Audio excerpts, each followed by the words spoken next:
সিঁদুর ছুঁড়ে ফেলে দিলেন চন্দ্রাপ্তি সান্যাল। আনুল কেটে রক্তে রুকুর স্মৃতি ভরিয়ে জবাব দিল হৃত্বিক।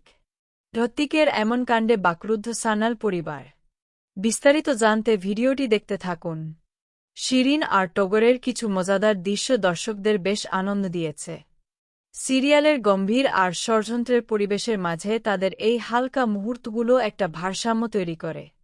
পরিস্থিতির চাপে পড়ে তারা যেভাবে সেখান থেকে সরে যাওয়ার চেষ্টা করছিল, সেই দৃশ্যগুলো ছিল বেশ হাসির। এই ছোট ছোট মজার ঘটনাগুলো একঘেয়েমি দূর করে দর্শকদের মন ভালো করে দেয়। এর পরেই দেখা যায় এক রহস্যময় মোড়। জিনিয়া আর ড্রাইভারের মধ্যে যে গোপন কথাবার্তা হচ্ছিল তা পারুলের কানে পৌঁছে যায়। এই তথ্য পারুলের জন্য অনেক বড় একটা অস্ত্র হয়ে দাঁড়াল। এই আলাপচারিতা থেকে বোঝা যাচ্ছে যে সামনের দিনগুলোতে বড় কোনো টুইস্ট আসতে চলেছে। পারুল তার বুদ্ধি আর প্রযুক্তি ব্যবহার করে যেভাবে সান্যাল বাড়ির গোপন রহস্য বের করার চেষ্টা করছে তা দর্শকদের উত্তেজনা আরও বাড়িয়ে দিয়েছে।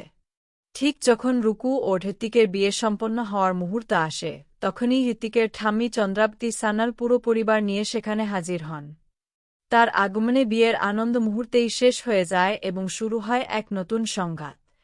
ঠাম্মি কোনোভাবেই এই বিয়ে মেনে নিতে নারাজ। পরিস্থিতি আরও জটিল হয়ে ওঠে যখন পারুলকে লক্ষ্য করে গুলি চালানোর চেষ্টা করা হয়।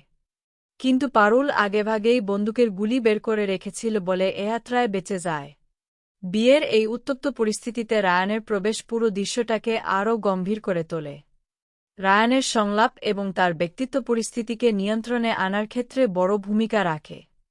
তার চরিত্রে এক ধরনের দ্বিধা দেখা যায়, যা গল্পের এই কঠিন সময়ে খুবই প্রয়োজন ছিল।